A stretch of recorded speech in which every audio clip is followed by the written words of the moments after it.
ஆனா இங்க ஏற்கனவே வந்து பாத்தீங்க அப்படின்னா மகளிருக்காக வந்து 1000 ரூபாய் உதவித்தொகை மாசம் மாசம், அதே நேரத்துல மகளிர் விடியல் பேருந்துன்னு சொல்லிட்டு விட்டுருக்காங்க.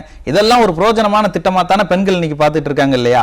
அப்ப இதெல்லாம் அடுத்த தேர்தலில் அவங்க வாக்குறுதி கொடுக்கும்போது சரி திமுக இதெல்லாம் செஞ்சிடும் அப்படின்ற ஒரு நம்பிக்கை அவங்களுக்கு வரத்தானே செய்யும்.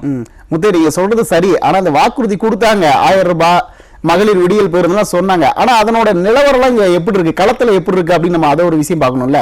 எப்படி 1000 ரூபாய் உரிமை தொகையை வந்து பாதி பெண்களுக்கு தான் கொடுத்தாங்க, தகுதி இல்லை அப்படின்னு பெண்கள் நிராகரிச்சாங்களோ அதே மாதிரி மகளிர் அந்த விடியல் பேருந்து விட்டாங்களே அதுவும் வந்து முன்ன 10 நிமிஷத்துக்கு ஒரு பேருந்து வரும் ஒவ்வொரு பஸ் ஸ்டாப்புக்கும்.